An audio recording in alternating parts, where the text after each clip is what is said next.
tuning in to the World XP podcast. If you're enjoying the content, please remember to drop a sub, drop a like, and leave your thoughts down below in the comments. With that, we will see you guys in the podcast. Evans, it's been forever. Yes. Been following your Facebook journeys and stuff.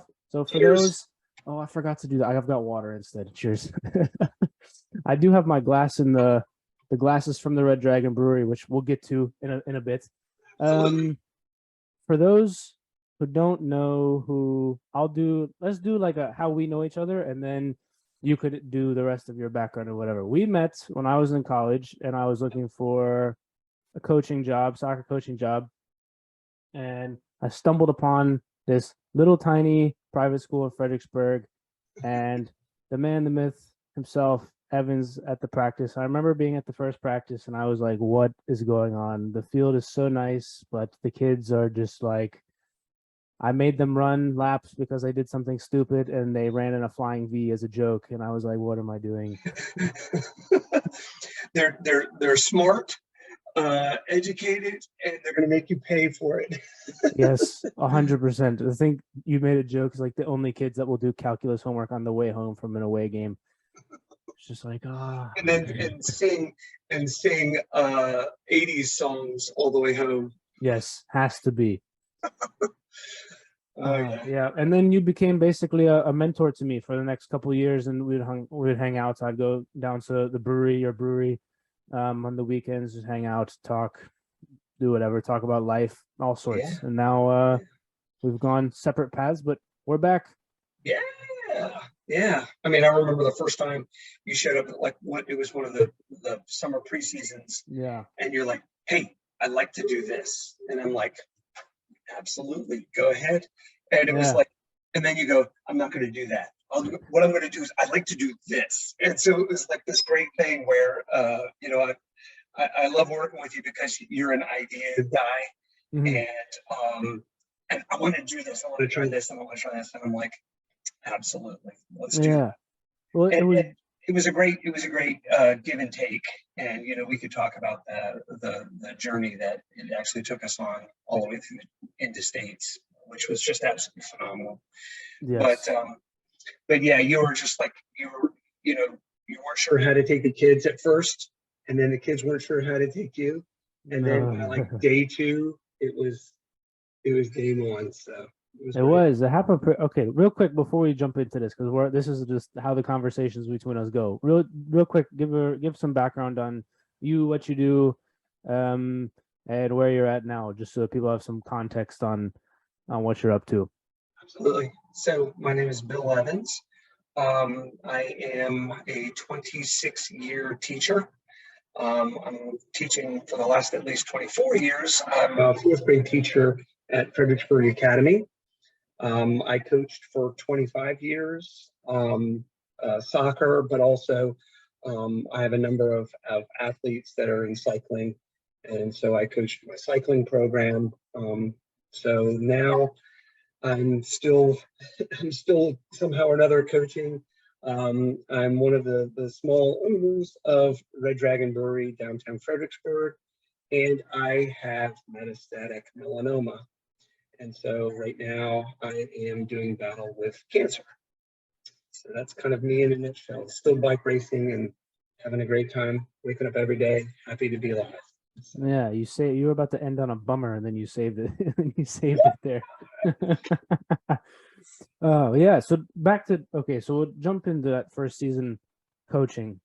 I think for me, that was the first time I had coached kids at that age. So like you said, I had a lot of things that I wanted to try, because I had not had a chance to coach in a organized fashion with a team and then implement stuff into games. Like I'd been coaching like clinics with like little kids and things like that, but that was the first time I had been coaching a team through a full season, practice day in, day out, all sorts of stuff. And like you said, the first day, I was not sure what to make of the situation, but I think that resolved itself fairly quickly. Right. It's and to know these are 8th through 12th graders, so you're jumping into a skill set that at most private schools what you would find, and that is you don't have a huge draw of students that have extraordinary experience. You have 3 players who play club.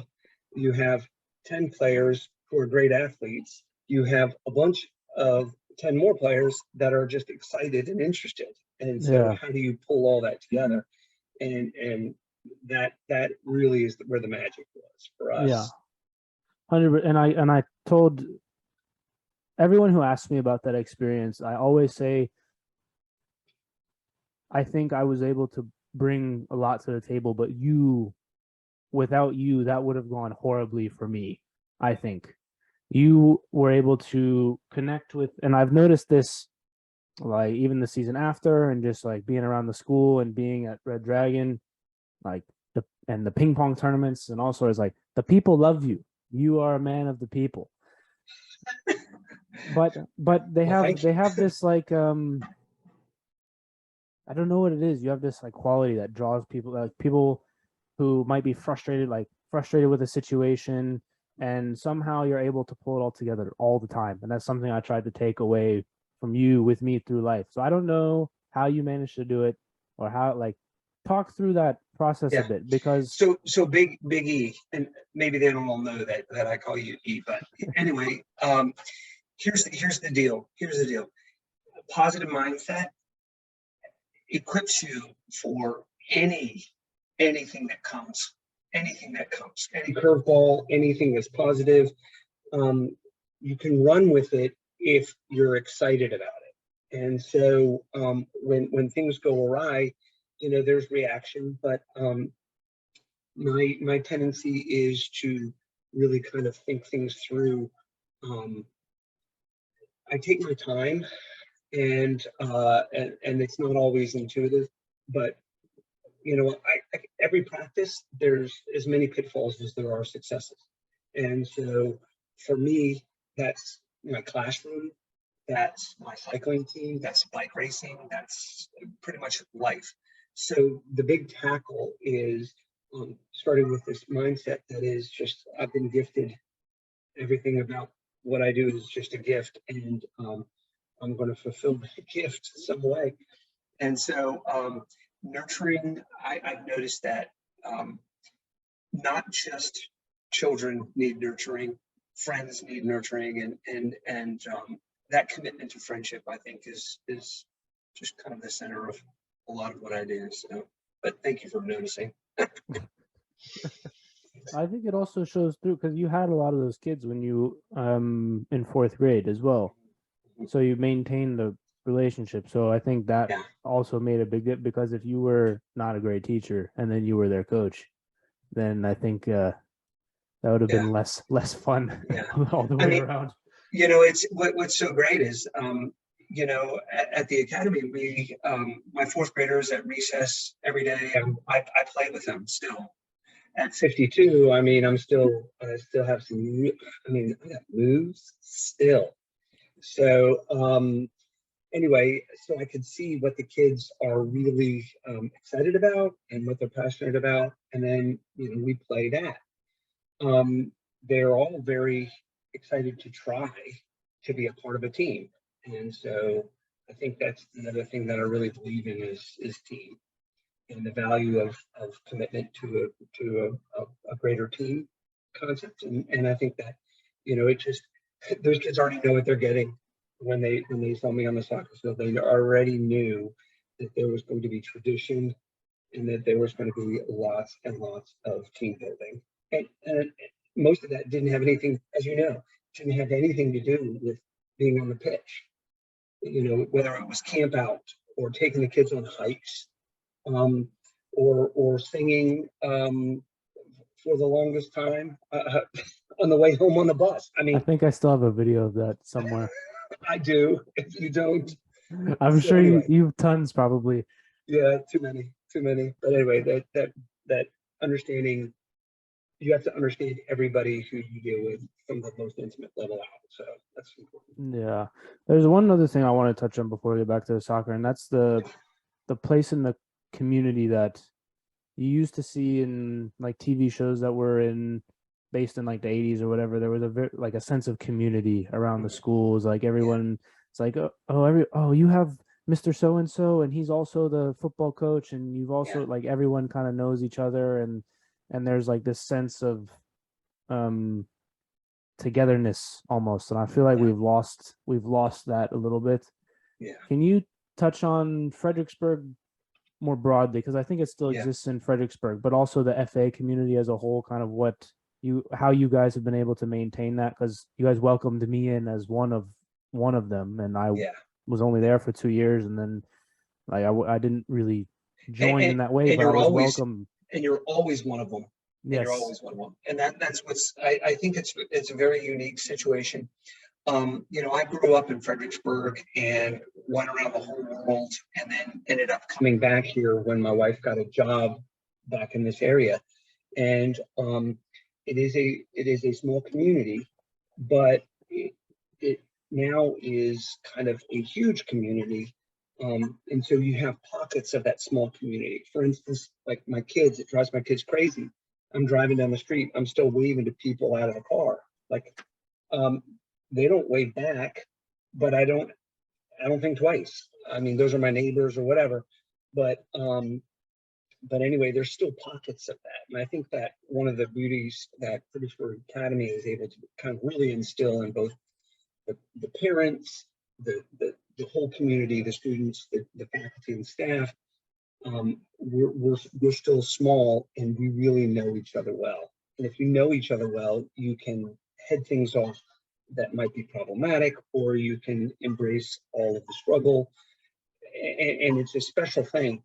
And we've created kind of, at least for the varsity soccer program at the time, almost a club, not a clique, but a club that you have to know the password, you know, and once you know the password, you're super in. And so we had, as you remember, we had students who came for the first time. Big Brandon and CJ, they came to the soccer field. They hadn't been a part of that club before. And all you need to do in order to get the password is be there. And it's immediately, you know, it's just such a welcoming community. And so there's your way in. The kids immediately were asking questions about you, like as soon as practice was over the first day. They're trying to dig for something that they can connect to. And so I think that because these kids are able to talk to adults, they're encouraged to present themselves well. That's why after every practice, those lads came over to you and to me and thanked us for being there and shook our hands, right? Yeah, I noticed that immediately. That is a massive thing. That is part of that small community of people who just want to show the highest level of respect to each other. And that's just, yeah, I think you're right. I think maybe it's not unique to just Fredericksburg Academy, but I think it's a rarity that you find that very often these days. Is that built in, that teaching the kids to present themselves in that way? Is that built into the FA curriculum? Hidden curriculum right there. I mean, in fourth grade, I mean, we talk about it. Do you shake firm and fair, or do you give the cold dead fish handshake? You know, one shows a lack of interest, one shows I'm interested. I mean, that's a big thing for me and for the fourth graders who come through my door too. So yeah, I think that every day, every week, in every course, the kids have to present themselves. And so they have to learn how to present themselves. And so, yeah, I think that is a very, is part of that hidden curriculum that isn't just like, you know, AP or, you know, advanced math or just that or the other. Yeah. I think that's important. I've not been in public school for a while, but my like little brothers and like people I know, or like things I see and hear, I feel like I don't know, like I feel like that's lost now. I don't know because I haven't been in it, but Yeah. just like the sense I get from like when I coach. I'm still training, doing individual trainings, and like a lot of the kids that I have are really great. And then I'll help out a club sometimes, and there will be like kids that like what do you like? Just like the basic of uh, respect, I guess, isn't there, Yeah, and I don't yeah. really I can't really tell like Well, exactly how let to me let me jump fix. let me jump in. So Yeah, so I have there's definitely a something inside of our society, right, that has um, kids don't necessarily have to earn their ways in. They're paid, they're pushed, um, and so therefore there's this I deserve this kind of mentality, and it's not the kids' fault because that's what they know, right? Um, so at the end of a practice, you know, they did you the favor, you know, that's a new phenomenon, and we would not be playing that a couple of years ago, would we? I mean, so um, the kids recognized at that point, they really recognized what we were there for, and that we were there for them, and therefore they are respecting what we do. Um, and maybe we're just not seeing that as often as we could or should or would like. yeah, yeah. It's unfortunate. All right, off to sad stuff. So back into the season. Yeah.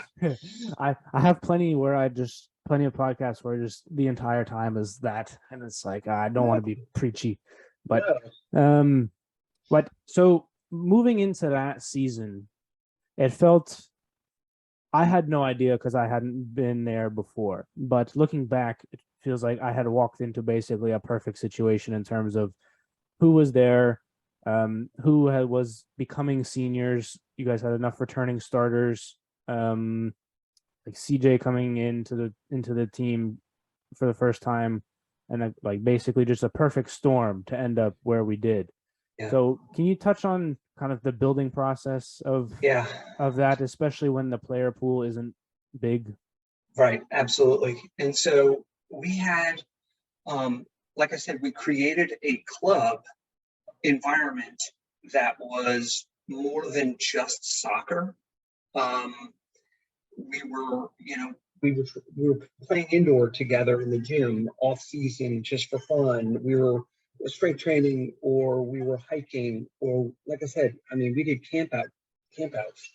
It was this whole concept of project team, train, equip, and motivate.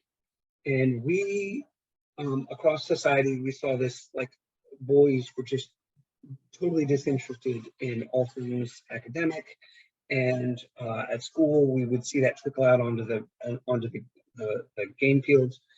And with our athletic director's help, um, he kind of said, however you would like to do this, do it. And so we started to create this kind of this year-round soccer mindset. Now, all of our best players, they were also the best swimmers, the best basketball players. They were also the lacrosse players.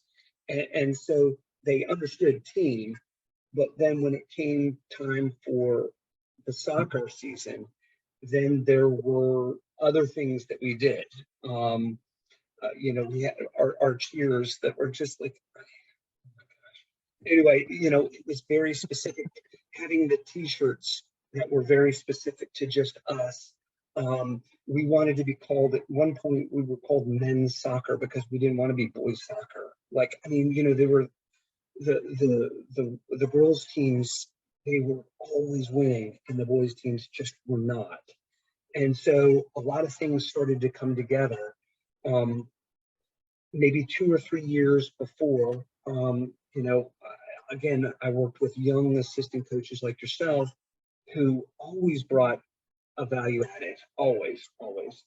And then, so by the time you came, you then were able to take more skilled players and start to chess piece them together, as opposed to the years before where we were saying, here's the chessboard.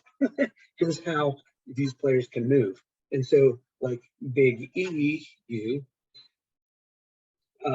you like to play that swinging, attacking midfielder out on the wings. I mean, so that was, you were taking what we had And you were able to say, okay, this guy's fast and this guy learns really well, so we needed to play him here.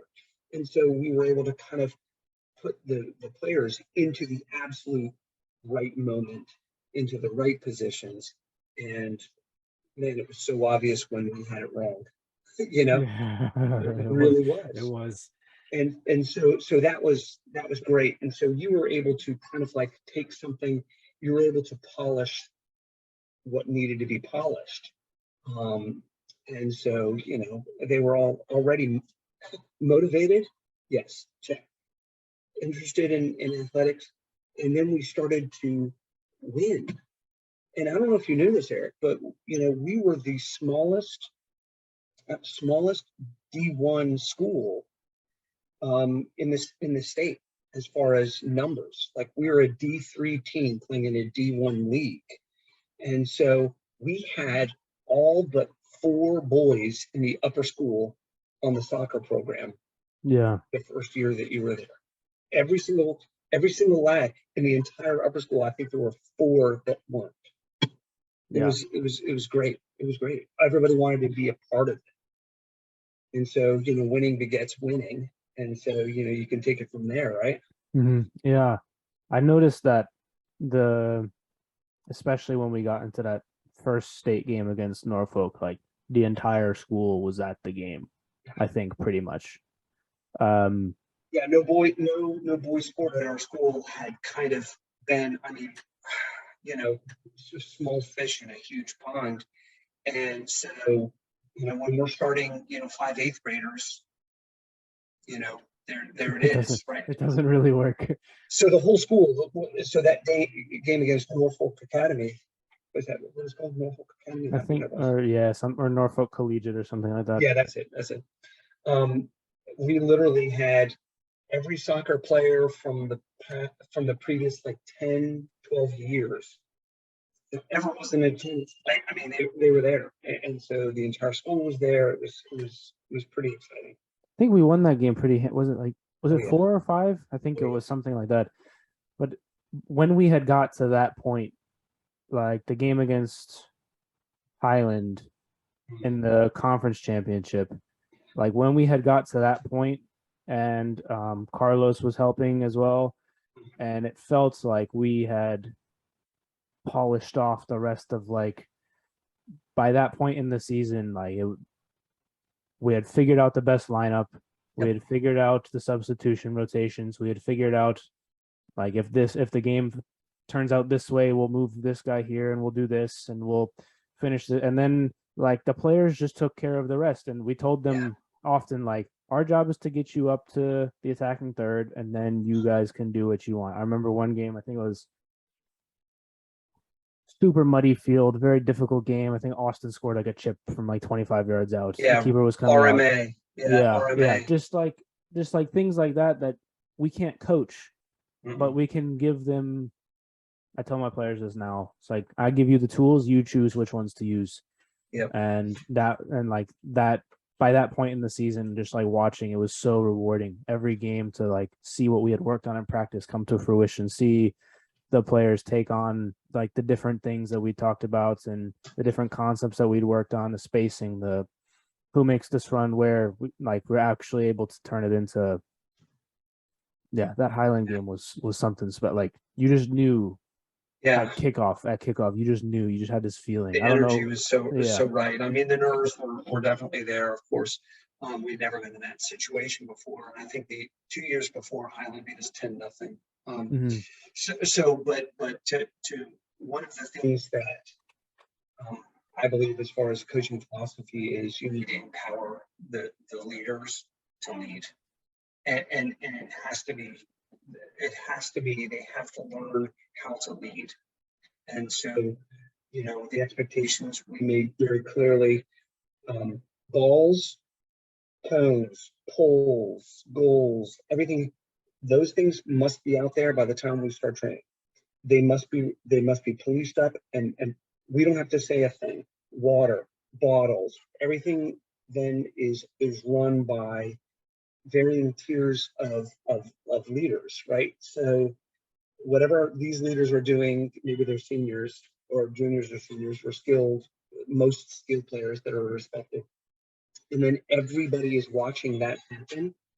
And then it just the next year, the assumption is now they're taking over all those leadership roles. So we had already ingrained in that group what it was to lead. So then, like you said, when we gave them carte blanche for this is what you need to do in order to be creative in that offensive third, they knew what they were going to do. They already knew each other, right? And so it was so exciting. I remember when the first time, so when we beat Highland, it was 3-3, and I think CJ scores like header off the corner kick, and we ended up winning. It was just unbelievable. Yeah, Unbelievable. The that's dream. the energy in that season was bomb. Like, I'm getting goosebumps now, like thinking back to some of the games. So the Highland game that we're talking about, conference championship at their place, like you said, 2 years before, score was 10-0 in favor of Highland. We go in there and absolutely dominated the game. I don't remember who scored, but we scored early, and at that point it was just like, this is a wrap. Like there was something about just like the way we warmed up, like it was almost like fearlessness. It was like they didn't know, like they were nervous, but like they didn't know that they were supposed to be nervous because they'd never been there before. They'd never been there. They didn't know what was at stake. No, I mean, no clue. No clue what was at stake. And when you play to a level that even the other team doesn't understand why you're playing at that level, they started to implode. And they ended up having two of their starters. Do you remember that? Walked right off the field. Yeah. Because they were so frustrated, and the coach just said, just leave. Yeah. And so anyway, it was that was extraordinary. And then I think here's what was the rankings for the state tournament came out right before that game. Yeah. And we were put fifth instead of, or fourth or fifth instead of whatever, second or third, which means that we had to play number one first round. And then if we won that, we would have had to play number two. Like, so we had a much harder bracket. And so basically, it's a lot of political decisions in that process. I don't envy any of the people making those choices, but do you remember their athletic director said that we got duped in front of everybody?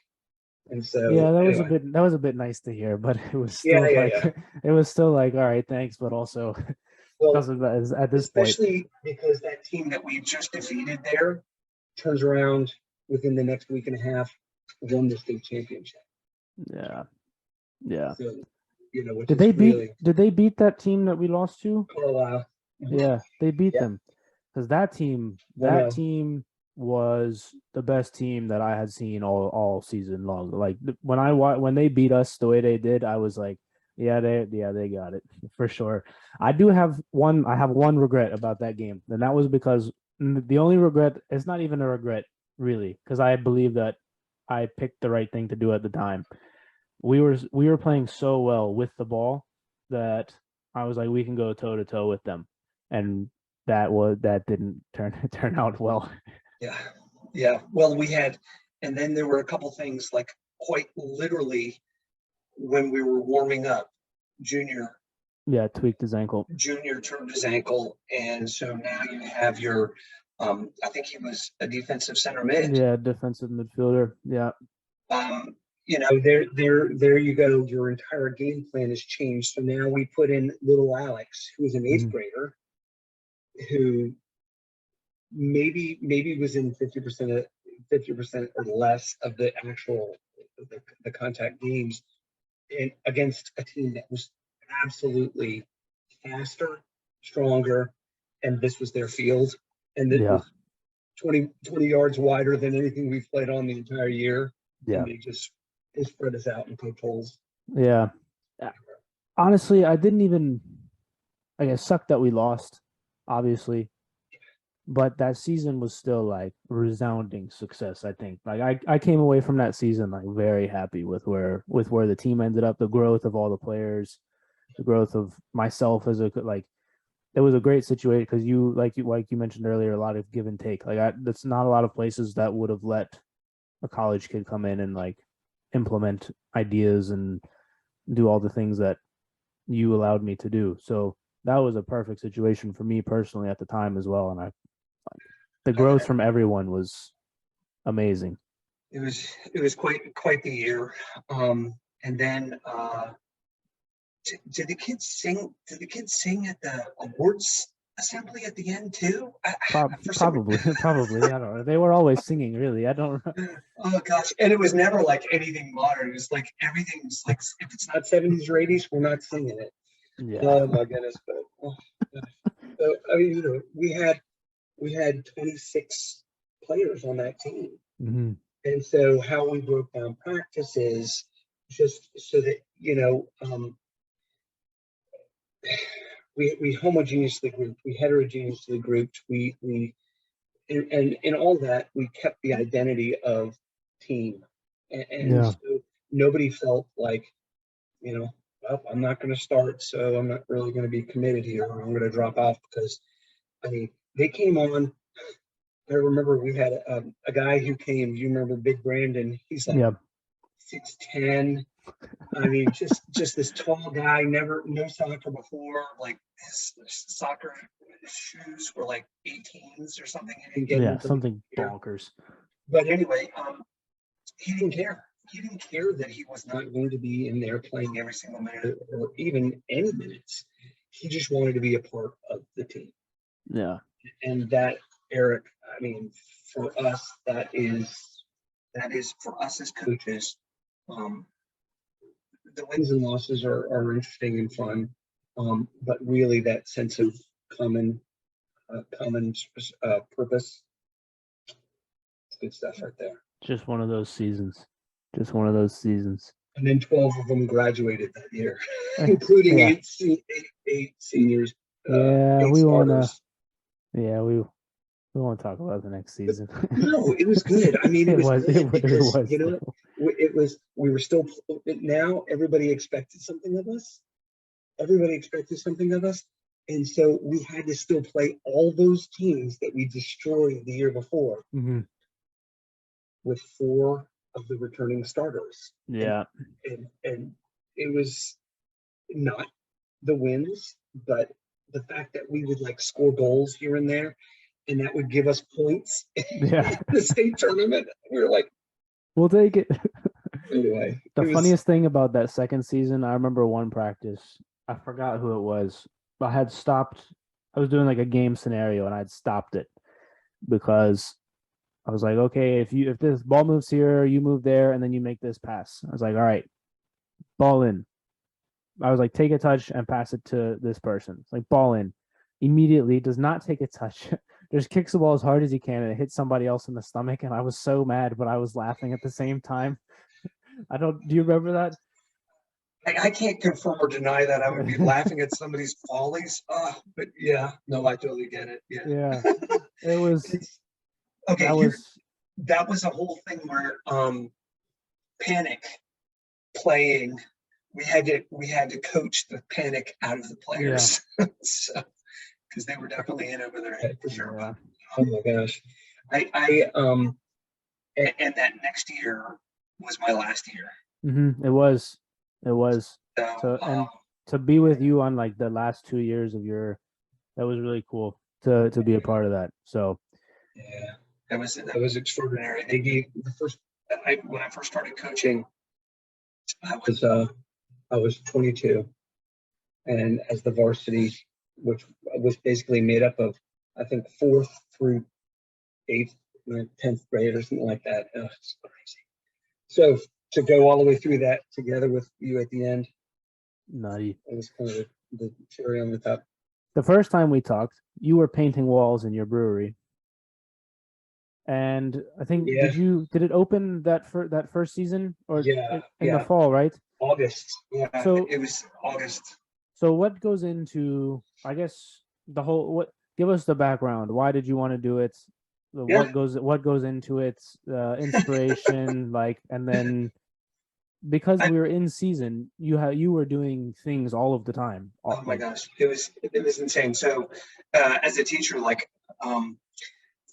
Red Dragon Brewery kind of started in my brother's garage several years prior to, maybe 6 years prior to, and we were just making things and perfecting batches and giving it away and for weddings and things like that. People were giving us feedback so that we knew we needed to go and open up a place.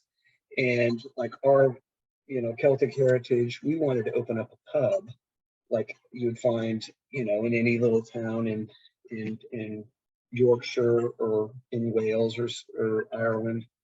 And so we wanted that. And so we were fortunate enough to find a place in a residential area, which, took some doing. But so I was in the building process like the entire summer. So, I'd come and do the coaching, and then I'd go back to the brewery and then work until dark. And then, just to get that thing open. And I remember we had our first game, and that was opening night at the brewery in massive thunderstorms. We lost power at the brewery.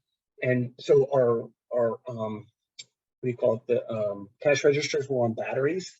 And so they worked. And so people were just swiping. We had a line around the block, people trying to get in. And it was just, the inside was flooding. Water was rushing through all the windows everywhere. The roof, we didn't know if the roof was going to be like okay or not. But anyway, people were just happy, milling about, no air conditioning, drinking beers in the pitch dark. We had these little battery candles that we put everywhere. And anyway, that was opening night. And it was like after the first soccer game of the season. It was crazy. So anyway. That's nuts. I forgot it did that. I forgot that happened. Yeah. And so it was like, yeah, go ahead. What goes into like opening and then running a place like that, like in the like getting it off the ground? Because now it's like it's been thriving. You guys were, I think, number 6 on like the top 50 breweries in Virginia or something like that. What was that list you put out today? Yeah, it was, just awesome breweries, and it's just really humbling to be a part of that, given the fact that COVID has been so hard for breweries, especially in Fredericksburg. Just really, really hard. We saw our good friends at Spencer Devon, pack it up, and but anyway, it's for us, once we had our design and we built the brewery out, we had to realize and evaluate what expectations are. So we had a plan. So we had this massively written out plan. My brother and my best friend, Dan, they're the big 2 leads in the ownership of the brewery. And so we had like a foolproof plan. We thought we hired a brewer who's a awesome biochemist from down in South Carolina. And then we just had to put the right staff in. And, here we are, I think 6 years in, and we've got the right staff in. It's like a family. And, it's been, try, test, and revise, And, it's just been a huge process. We've been a highly ranked brewery forever, and that's just amazing to us. We don't distribute. So I was talking to one of the other owners, Dan, today. It's like, if you look at that list of the top 20 breweries in Virginia, we're by far the smallest brewery there. So how do you get your name out? How do you get your product out? Well, you distribute. So 25 places around the state have your cans of beer or your kegs of beer or something like that. We don't have any of that. Nothing. We have word of mouth and just an amazing staff and taproom experience. And so, how are we competing with 15 to 50 barrel breweries when we're only 4 barrel brewery? And so you're not getting, because your beer is freaking good. I kind of like it. But again, it's pretty interesting. Beers do get traded like all over when there was a beer trade, so people are untapping beers and putting on the social media apps like all around the state, and all around the Eastern Seaboard. But since COVID, it's just been like it's just a different kind of brewery, and so we are now. I think people are coming into the tap room and kicking their feet up. They were afraid of doing that, right? So they would rush in, grab a growler, and then rush out. And part of this whole dream that my brother and Dan and I had was that this was going to be a pub like anywhere in the UK, right? So bring your food in, whatever. Yeah, come on and have some beers and sit at the bar and just chat with us, right? That was the dream. And so when people are just grabbing beers and going, it makes it really tough. Really tough. But, yeah. Before COVID, when I was in there, that was definitely, I think still to this day, hands down, the best experience in a like tap room or pub, or like, because a lot of places are like thanks, food, man. no food allowed, or like, but it's so relaxed. Like you guys genuinely don't care because you know that people are gonna like, oh, can I sneak some snacks in or like whatever the kid, but you just want people there to hang out, and it's so relaxed, and it's so like, I remember before Jenna's volleyball games on the weekends, I would just come to the brewery and hang out for like 2 hours and just chat. I love it. Yeah. I love it. And it's not, I'm not the only chatty Cathy in the bunch too. For sure. Definitely not. Yeah. I was able to make friends with some of the bartenders who were there, or just like, it was just a really fun time. Like, yeah, it was just, it's almost indescribable. Like you have to go and actually experience what it's like. I think the best thing to compare it to almost is like a coffee shop, but with beer. It's kind of like, it's like a mix. It's like, it's got a coffee shop vibe where you can just chill and like do whatever, but instead of coffee, it's beer. And for me, that's perfect because I don't really drink coffee. So I was like, yeah, I'll go drink beer instead. It's better. There you go. Exactly. And the thing is, it's like we've learned so much. It's like there's so many beer trends, and so you try to have something that is trendy. So like fruit sours and your hazy IPAs, now pilsners and lagers. I mean, your big biscuity, your big biscuity stouts. But we've always tried to absolutely keep something either on the hand engine.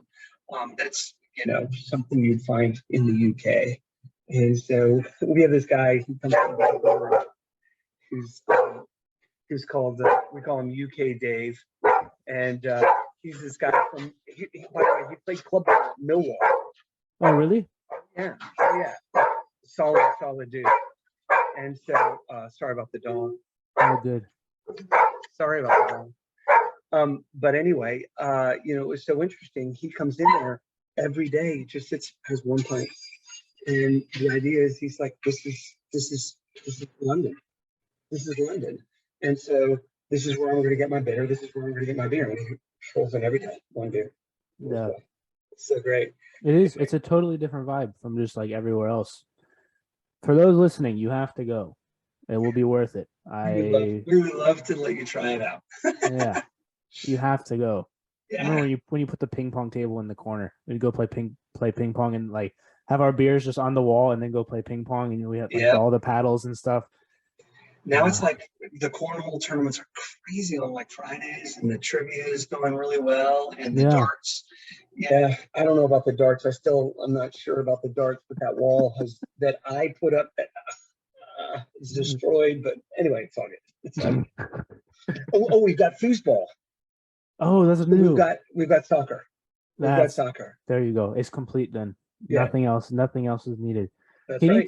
you touch a bit on kind of what people know that COVID was hard on a lot of businesses, but like, what did you guys do to sort of make it through? What creative things did you guys come up with? How were you guys able to ride the wave? Because I think people are kind of done with it to a certain extent, but you guys are still here. So Yeah, Did yeah. something So right. something like, I mean, I can't even begin to like. Here's what happened, and here's the honest thing. So I was diagnosed with cancer, and so I was in the biggest fight, and so I was stepping back, and I was very in the front with social media and giving tours in the brewery and so forth. So I had to step. COVID then kicked off, and we didn't know we didn't know what we were going to do. So we basically sent out a farewell letter and thank you for your coming in every Saturday from 2 to 4. But it was one of those things where we thought that we were going to go, and we were pretty sure, but we had all this beer still, and so we set up a drive-by pickup and try to get rid of and crowler everything that we had left in those tanks. And then we said, people, if you want to come, just come. We were giving away St. Patty's Day glasses, because that was like right at March, right? And you came, the community came, and basically it was Tom and Dan and Cody and then Olivia. They did the whole thing. They did all of COVID, and people would come in. They would get 10 crowlers, and all of a sudden, like we had a little bit of money, and we're like, we have enough. We can buy like some ingredients until it all runs out, and then people just kept coming and buying beer. I think I drove down and got some as well at Yes, some point. thank you. I mean, it was unbelievable. So, so Tom and Dan were driving it like triple time, and latex gloves on and face. I mean, just like we didn't know what it really was. But so for about 6 months, we just were crowlering as much as we could, and we brought back our associate brewer, and I mean, it was just so then the lights. We were just making enough to keep the lights on. Really, that was it. Paying Cody, So anyway, then it was just kind of like trying to just be creative like that for a year and a half, hoping that at some point we were going to be allowed to open the doors again. And when we did, again, like I said, the only reason why we're on those lists of great breweries is because of the people who come in. That's the bottom line. We have like the best clientele on the face of the earth. I mean, it's the best. And so they came in and kept coming in. We only had like room for like maybe 7 tables in the whole place because it's like social distancing. Yeah. And there was a line out the door waiting for those 7 tables. I mean, it just blew us away. I'm watching all this from afar, like from a walker. Yeah. But anyway, so that's really how it happened. And now it's just you would be just absolutely shocked. We had the first Friday event the other night, and it was just packed from 4 o'clock until I don't know. I'm my bedtime until my bedtime. It was packed, and so things are really starting to come around again, and we're all excited about it, and we just hope that people come back and give it a shot. Well, I think they will. I think your point to having the best clientele also is the environment that is in when you go into the tap room. Like it just feels like the environment is just from the people who even like the people who are just there, not even working there, but the client, like the other people, everything about it is just to me, I wasn't surprised that you guys stayed open. Yeah. What's up? But don't you remember, isn't this how the Red Dragon team is? Isn't it just like a soccer team? Yeah. Isn't it just like a classroom team? Isn't it just like, your best friend team, your bike team? That's it. You create a sense of team, and that's, I don't know. You do. Everywhere you go, you end up with you specifically. Everywhere you go, you end up with that somehow. So the cancer diagnosis comes in before COVID? Yeah, right at the beginning of COVID. Right. So yeah, that was the email. How'd you get it? Email or like? No. Yeah. So like you find out the results, and your first like Where are you at? It was like this. Hello? And then it was like the doctor saying, I'm just really, really surprised, Bill, that we had, all the pathologists who happen to be like 3 of the parents of students that I've taught, right? I mean, so that they're like, I'm not going to tell them, you tell them. I'm not going to tell them, you tell them. So Yeah. anyway, so this doctor calls me up and he says, here's the thing, you have metastatic melanoma. And I went, oh, okay. So I've got like dots on my skin. And then so here's what you're going to need to do. And so immediately, I had already transferred over to an oncologist here locally. And then the oncologist goes basically, there's nothing more I can do for you here. You got to go to a cancer center. And every cancer center was shutting down because of COVID. They're not going to put new clientele who might be bringing this brand new COVID into a waiting room full of cancer patients. So I could not get in anywhere.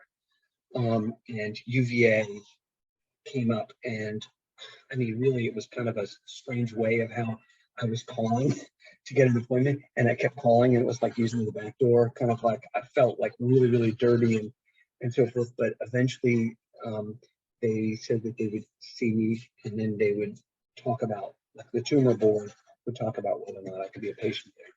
And so right before, and that was May 4th, which is Star Wars Day, which is near and dear to my heart. And that morning, 58 cars drive-by parade for me.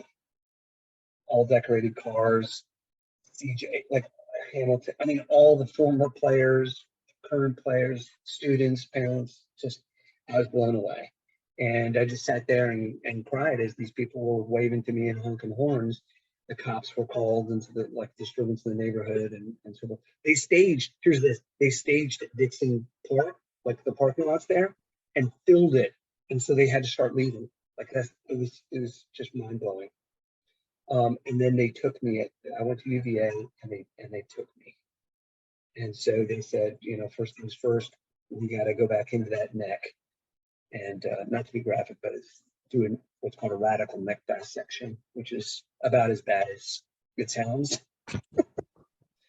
And so, I at that point I still was running and cycling and so forth. But after that was done, my vertigo was so bad for like 6 weeks. I was on a walker, and so I would GPS my walks, and I would spell out words like beer and IPA. I remember seeing those on Facebook pop up, and I was like, you just got diagnosed with cancer, but you're spelling out beer on a GPS. It's like, Yep. it was the mindset is so, it's like actually crazy. Well, in so a good way. Yeah, I had this walker with a rubber horn. Like I'm walking around to, it's like Captain Good Times. You gotta make the best of everything you do, right? And so I was waking up every single day. And so since then, I immediately started 13 months of immunotherapy, which was pretty bad. It was pretty bad. I would go to UVA and get scans, like CT and PET scans, MRIs, body scan, blood work, all this stuff. And then I would go up to infusions, and then I would get like an infusion, and I'd walk into that place and I'd be talking to everybody who was in really, really bad shape, right? And I'd just be like, Captain Good Times, here we are. And so I thought maybe that was my calling, like maybe this is why, because I'm going to win and I'm going to be an outlier's outlier. And I told him, never told me statistics. Anyway, so as soon as I would get my infusion, I'd be sick for like days and days and exhausted for weeks.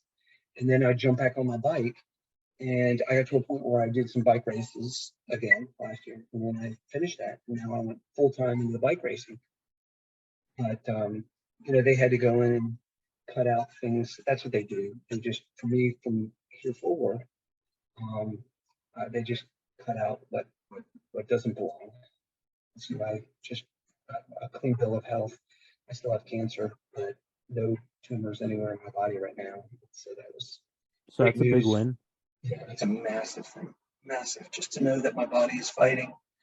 The immunotherapy, healthy diet, positive mindset, exercise, racing, doing things that I love to do. I mean, good beer. Yeah, you're still living as if almost like you don't have it, which is Cool. insane. I know Yeah. if people want the example of what to do in the face of something like that, it is like you are doing it like full send, the entire thing. It's great to follow it on the socials and on Facebook and everything, and then just to know that you're still you is really Yeah. I don't know the words to describe it, because like I said, I wasn't in the FA community for very long, but you can tell immediately, like as an outsider, or not as somebody who hasn't been in, like to come in and like see the relationship that you have with everybody. It's like he's still there, he's still him. This is good news for everyone. Like you just have that effect on people, and I've said that like 4 times, but like I still mean it. Thank you. Thank you.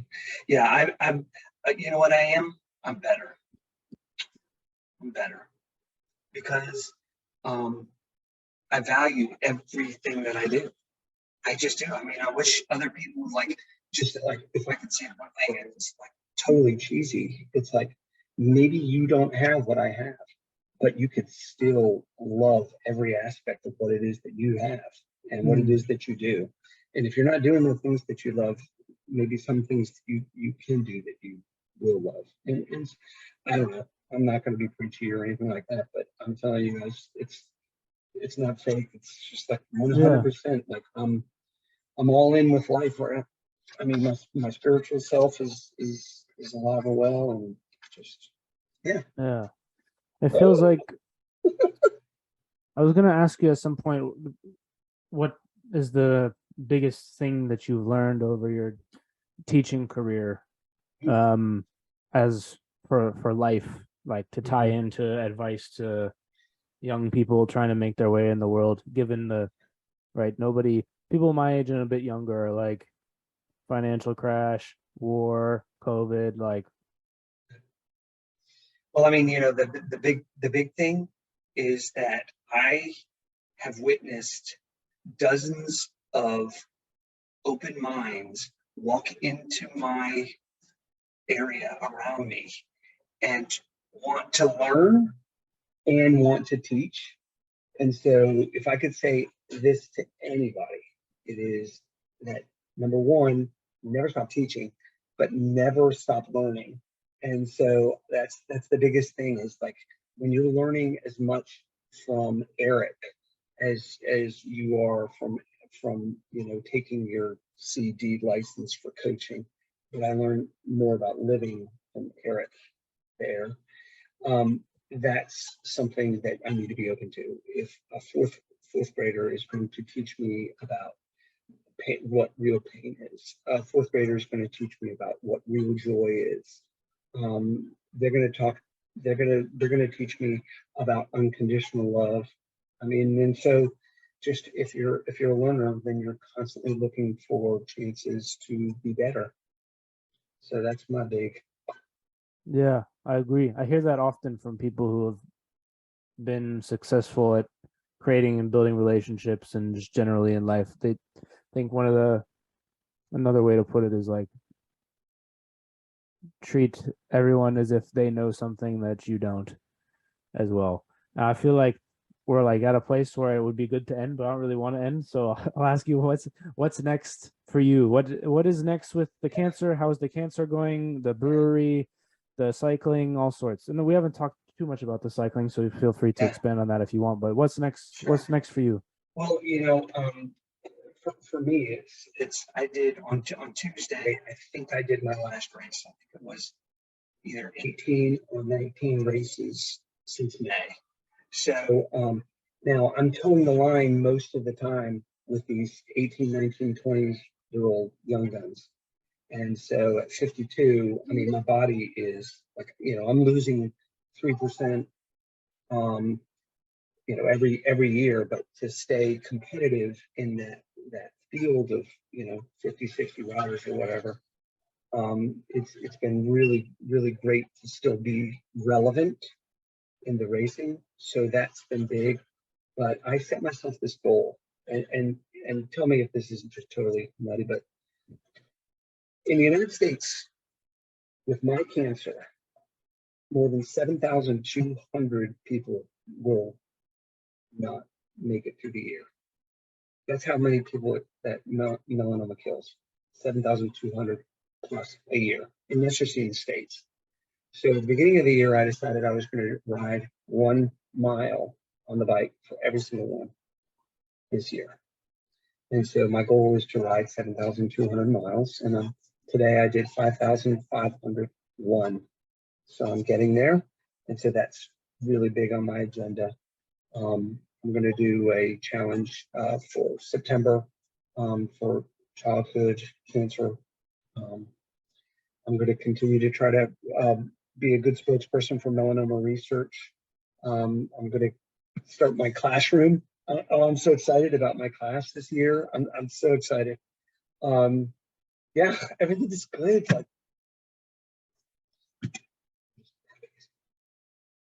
Well, feels like we've reached a natural ending place.